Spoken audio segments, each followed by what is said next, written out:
warahmatullahi wabarakatuh. Alhamdulillahirabbil alamin wa bihi nasta'inu ala umuri dunya waddin. Wassalatu wassalamu ala asyrofil anbiya'i wal mursalin sayyidina Muhammadin wa ala alihi washabihi ajmain amma ba'du. Baik yang terhormat dosen pengampu Bapak Harjuna serta teman-teman yang saya banggakan. Di sini saya akan mempresentasikan makalah yang telah saya buat, yaitu dengan judul Akhlak kepada Allah dan Rasulullah. Jadi sebelumnya, perkenalkan saya Jessica Wanari dengan NIM 2324042 dari kelas PI 1B. Oke, langsung saja kepada materi saya. Langsung ke pembahasan, di mana yang pertama yaitu pengertian akhlak. Secara etimologis atau dalam bahasa Arab, akhlak adalah bentuk jamak dari khuluq, khalaqah yang artinya perilaku. Jadi akhlak adalah perilaku manusia secara umum. Dengan ini akhlak atau perilaku itu bisa baik ataupun buruk. Kita bisa menyebut akhlak hasanah atau akhlak yang baik, dan juga sering menyebutnya dengan akhlak karimah atau akhlak yang mulia. Kita mengatakan akhlak syai'ah sama dengan akhlak yang buruk atau perilaku yang buruk. Islam adalah agama yang mengatur cara berperilaku manusia. Tanpa perilaku yang baik, manusia akan sangat berpotensi membuat kerusakan. Perlunya membina akhlak adalah sebagai salah satu misi Nabi Muhammad SAW dalam hadisnya yang berbunyi, sesungguhnya aku diutus untuk menyempurnakan keutamaan akhlak. Selanjutnya, akhlak Nabi adalah Al-Quran itu sendiri, sebagaimana yang diriwayatkan oleh Aisyah radhiyallahu. Ketika ditanya tentang akhlak kepada Nabi, beliau menjawab, akhlak Nabi adalah Al-Quran. Ibnu Katsir mengatakan, artinya Nabi adalah pengaplikasian Al-Quran, baik menjalankan perintahnya ataupun meninggalkan larangannya, sebagai sifat dan budi pekertinya. Istiqomah pada Al-Quran dalam menjalankan perintah dan meninggalkan larangannya. Mempunyai akhlak yang dipuji oleh Al-Quran dan memenuhi dari segala yang Al-Quran cela.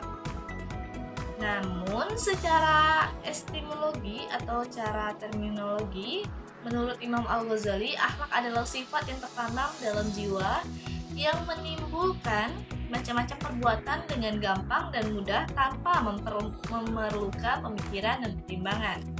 Oke, kita lanjut ke dalam pokok pembahasan pada makalah, yaitu akhlak kepada Allah.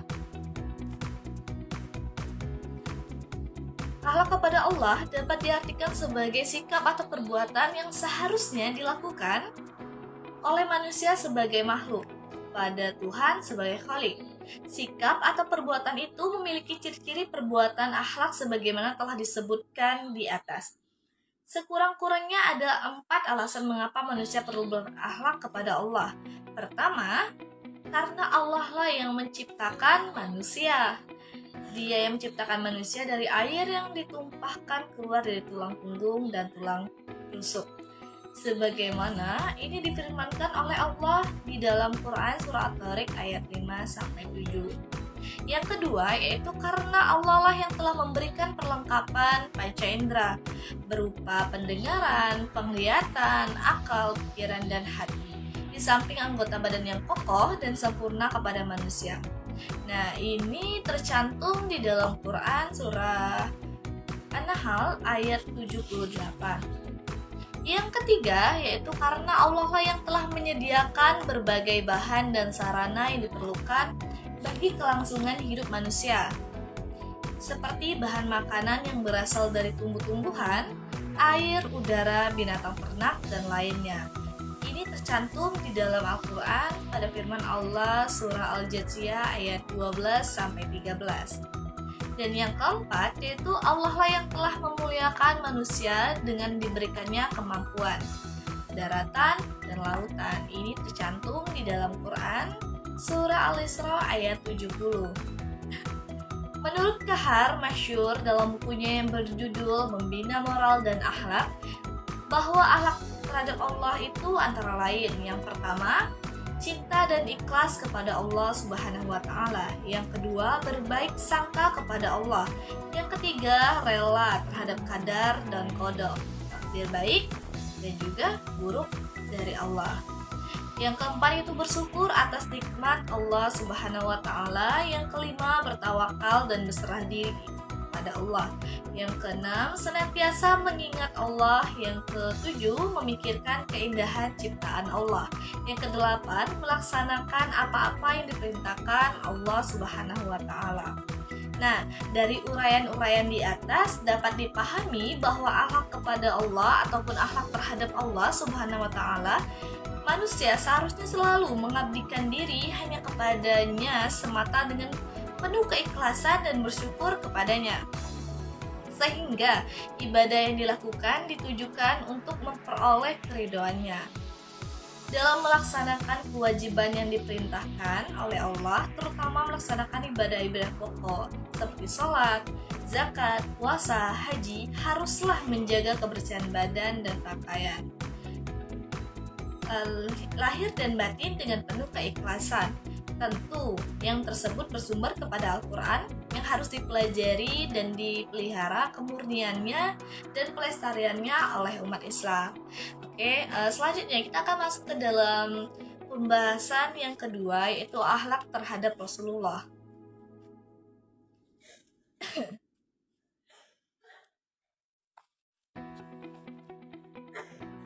Akhlak terhadap Rasulullah. Di samping akhlak kepada akhlak terhadap Rasulullah, di samping akhlak terhadap Allah Subhanahu wa taala, sebagai muslim kita juga harus berakhlak kepada Rasulullah. Meskipun beliau sudah wafat dan tidak berjumpa dengannya, namun keimanan kita kepadanya membuat kita harus berakhlak baik kepadanya, sebagaimana keimanan kita kepada Allah Subhanahu wa taala membuat kita harus berakhlak baik kepadanya. Meskipun demikian, akhlak baik kepada Rasul pada masa sekarang tidak bisa kita wujudkan dalam bentuk lahiriah ataupun jasmania secara langsung, sebagaimana para sahabat telah melakukannya. Di sini dijelaskan akhlak kepada Rasul di antaranya yaitu yang pertama dan yang paling utama yaitu ridho dalam beriman kepada Rasul. Iman kepada Rasul merupakan salah satu bagian dari rukun iman. Keimanan akan terasa menjadi nikmat dan lezat manakala kita memiliki rasa ridho dalam keimanan, sehingga membuktikan konsekuensi iman merupakan sesuatu yang menjadi kebutuhan. Karenanya membuktikan keimanan dengan amal yang soleh merupakan bukan suatu beban yang memberatkan. Begitulah memang bila sudah ridho. Ridho dalam beriman kepada Rasul inilah sesuatu yang harus kita nyatakan sebagaimana hadis Nabi yang berbunyi, "Aku ridho kepada Allah sebagai Tuhan, Islam sebagai agama, dan Muhammad sebagai Nabi dan Rasul." Hadis riwayat Bukhari, Muslim, Abu Daud, Tirmizi, Nasai, dan Ibnu Majah. Yang kedua, mencintai dan memuliakan Rasul. Keharusan yang harus kita tunjukkan dalam akhlak yang baik kepada Rasul adalah mencintai beliau setelah kecintaan kita kepada Allah Subhanahu wa taala. Penegasan bahwa urutan kecintaan kepada Rasul setelah kecintaan kepada Allah disebutkan dengan firman Allah yang artinya, katakanlah jika bapak-bapak, anak-anak, saudara-saudara, istri-istri, keluarga, harta, kekayaan yang kamu usahakan, perniagaan yang kamu khawatiri kerugiannya, dan rumah-rumah tempat tinggal yang kamu sukai adalah lebih kamu cintai daripada Allah dan Rasul-Nya dari berjihad di jalannya, maka tunggulah sampai Allah mendatangkan keputusannya, dan Allah tidak memberi petunjuk kepada orang-orang yang fasik. Quran Surat Taubah ayat 24. Di samping itu, manakala seseorang yang telah mengakui beriman tapi lebih mencintai yang lain selain Allah dan Rasul-Nya, maka Rasulullah SAW tidak mau mengakuinya sebagai orang yang beriman. Beliau bersabda, "Maka demi zat yang jiwaku di tangannya, tidaklah beriman seseorang dari kalian hingga aku lebih dicintainya daripada orang tuanya dan anaknya." Hadis riwayat Bukhari, Muslim, dan Nasai. Ketiga, ketiga yaitu mengikuti dan menaati Rasulullah. Mengikuti dan menaati Rasul merupakan sesuatu hal yang bersifat mutlak bagi orang-orang yang beriman. Karena itu, hal ini menjadi salah satu bagian penting dari akhlak kepada Rasul. Bagaimana Allah Subhanahu wa Ta'ala akan menempatkan orang yang menaati Allah dan Rasul ke dalam derajat yang tinggi dan mulia. Hal ini terdapat dalam firman Allah yang artinya, dan barang siapa yang menaati Allah dan Rasul, mereka itu akan bersama-sama dengan orang-orang yang dianugerahi nikmat oleh Allah, yaitu nabi-nabi, orang-orang yang benar-benar, orang-orang yang mati syahid, dan orang-orang yang soleh. Dan mereka itulah teman yang sebaik-baiknya. Quran Surah An-Nisa ayat 69. Di samping itu, manakala kita telah mengikuti dan menaati Rasul, Allah Subhanahu wa Ta'ala akan mencintai kita, yang membuat kita begitu mudah mendapatkan ampunan dari Allah manakala kita melakukan kesalahan. Nah, di sini Allah berfirman dalam Al-Qur'an yang artinya, katakanlah jika kamu benar-benar mencintai Allah, ikutilah aku, niscaya Allah akan mencintai kamu dan mengampuni dosa-dosamu. Allah Maha Pengampun lagi Maha Penyayang. Quran Surah Al-Imran ayat 31. Oleh karena itu, dengan izin Allah Subhanahu wa Ta'ala, Rasulullah diutus memang untuk ditaati. Dan ini juga tercantum di dalam Al-Qur'an surah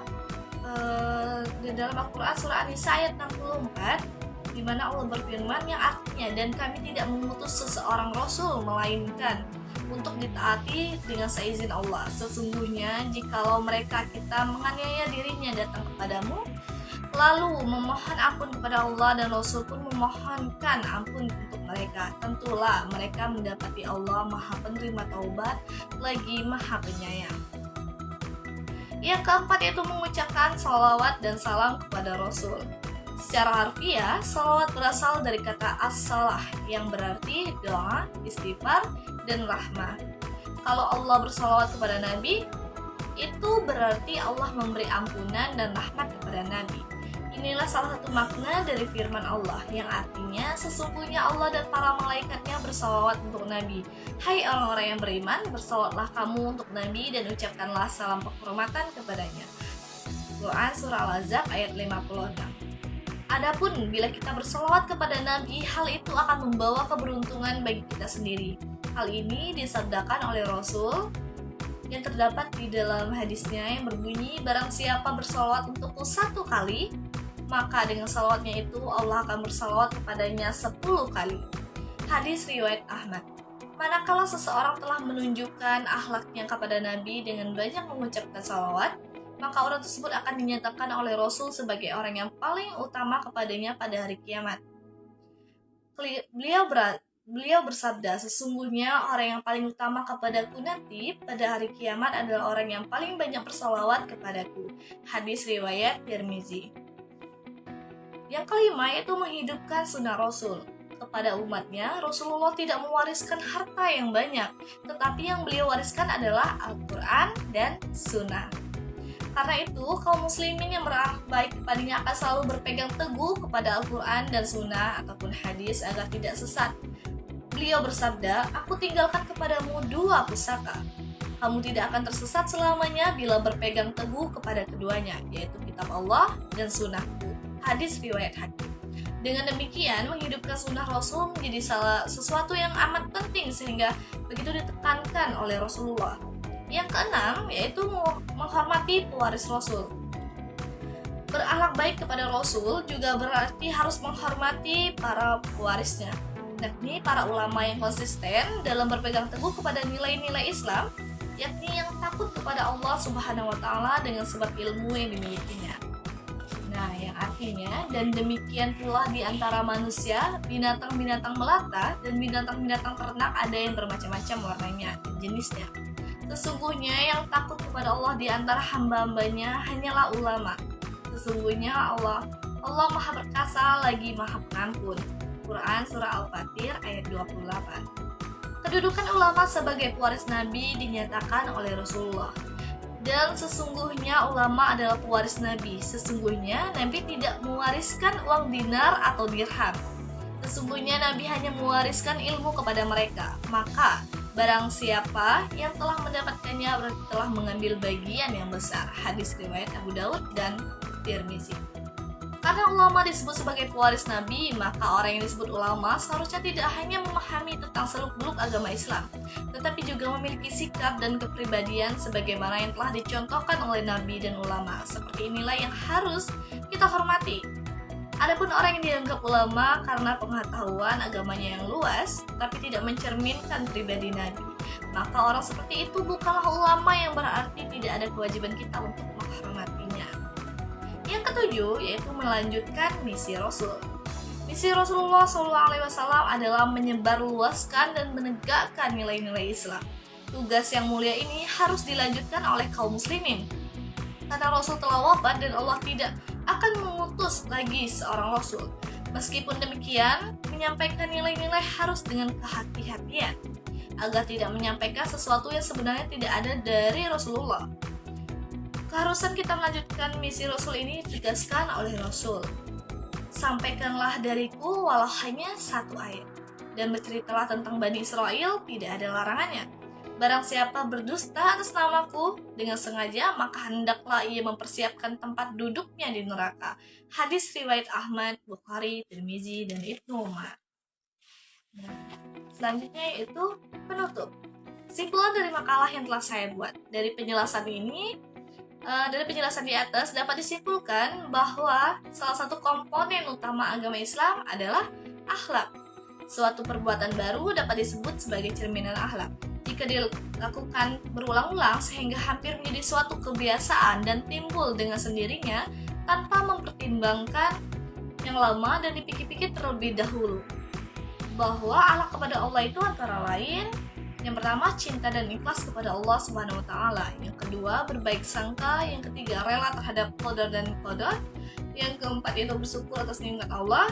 Yang kelima, bertawakal dan berserah diri kepada Allah. Yang keenam, yaitu senantiasa mengingat Allah. Yang ketujuh, yaitu memikirkan keindahan ciptaan Allah Subhanahu wa taala. Yang kedelapan, yaitu melaksanakan apa-apa yang diperintahkan Allah.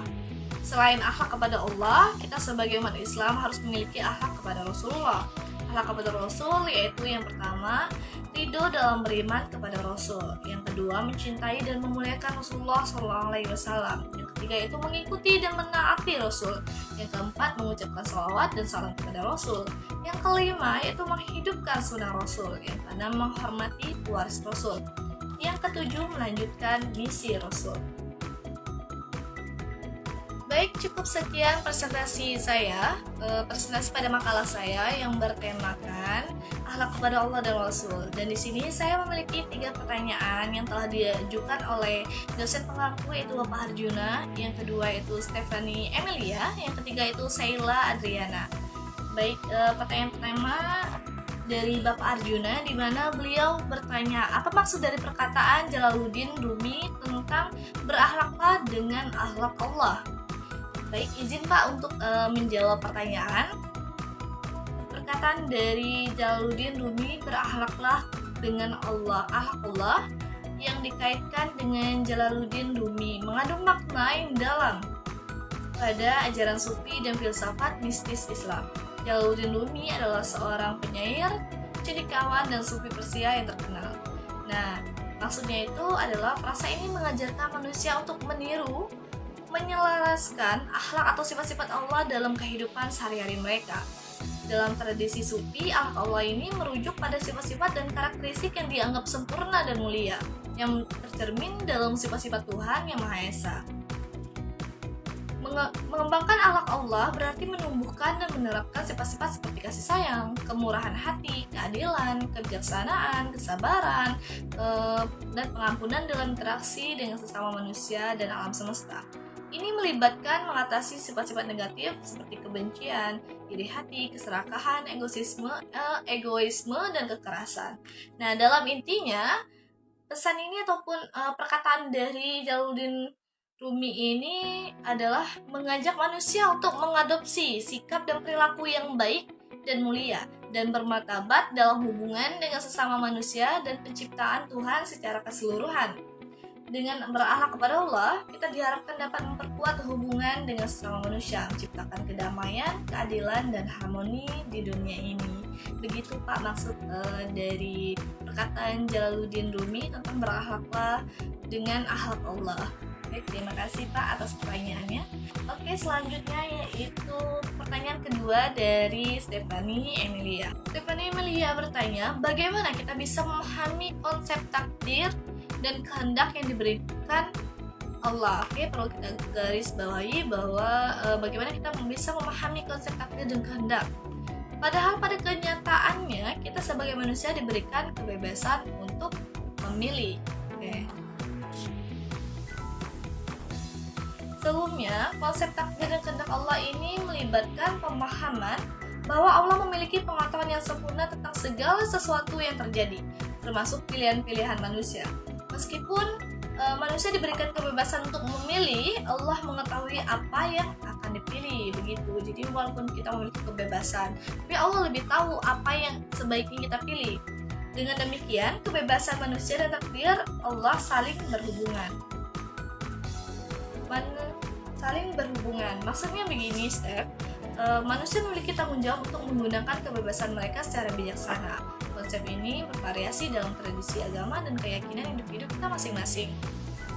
Nah, dalam Islam ada konsep yang nama qadar yang mencangkup takdir dan kehendak Allah.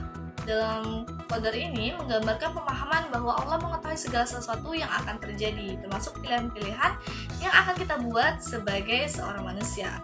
Allah memiliki pengetahuan yang sempurna tentang masa depan, tapi manusia tetap memiliki kebebasan untuk membuat pilihan mereka sendiri, begitu. Oke, selanjutnya pertanyaan yang terakhir, ataupun pertanyaan ketiga dari Sheila Adriana. Dia bertanya, mengapa penting untuk memiliki akhlak baik terhadap Allah dan Rasulullah? Oke. Mengapa penting kita harus memiliki akhlak yang baik terhadap Allah dan Rasulullah?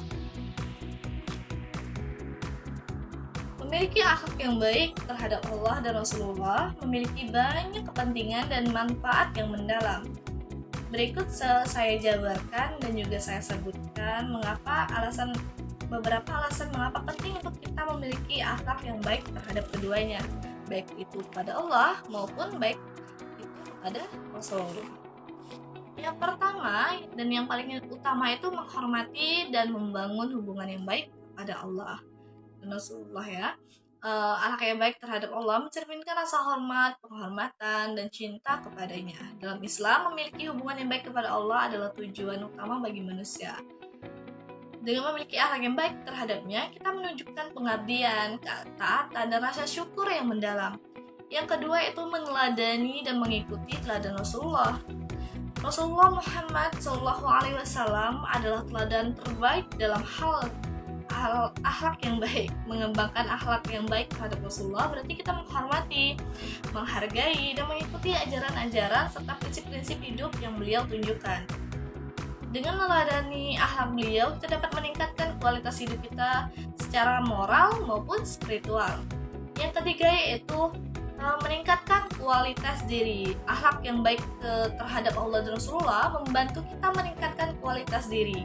Ketika kita menginternalisasikan nilai-nilai agama yang baik seperti kejujuran, kesabaran, keadilan, kasih sayang, dan rasa empati, kita mempunyai pribadi yang lebih baik dan lebih bermanfaat bagi diri sendiri, keluarga, masyarakat, dan umat manusia secara keseluruhan. Yang keempat yaitu mendapatkan rahmat dan kekasih Allah. Dalam ajaran Islam, memiliki akhlak yang baik terhadap Allah dan Rasulullah dapat menghasilkan rahmat dan kasih sayangnya. Allah Subhanahu wa Ta'ala berjanji untuk memberikan rahmatnya kepada orang-orang yang menunjukkan akhlak yang baik dan mengikuti ajarannya. Rasulullah juga telah menyatakan bahwa orang-orang yang memiliki akhlak yang baik akan menjadi kekasih Allah di dunia maupun di akhirat. Yang kelima itu menyebarkan nilai-nilai kebaikan. Dengan memiliki akhlak yang baik terhadap Allah dan Rasulullah, kita menjadi duta-duta ajaran Islam yang positif. Melalui perilaku dan sikap kita yang baik, kita dapat menginspirasi orang lain dan mengajak orang lain mereka untuk mengenal, menghormati, dan mencintai Allah serta Rasul-Nya. Dengan demikian, kita dapat menyebarkan nilai-nilai kebaikan dalam masyarakat dan berkontribusi terhadap terciptanya kedamaian dan keharmonisan. Dalam Islam, pentingnya memiliki akhlak yang baik terhadap Allah dan Rasulullah diakui sebagai bagian integral dan praktik keagamaan dan pengembangan diri. Akhlak yang baik merupakan fondasi spiritual yang kuat yang membantu kita dalam meraih kehidupan yang bermakna di dunia ini serta kebahagiaan abadi di akhirat nanti. Oke, cukup sekian untuk Sheila. Mungkin presentasi saya sampai di sini. Terima kasih atas waktunya. Saya akhiri. Wassalamualaikum warahmatullahi wabarakatuh.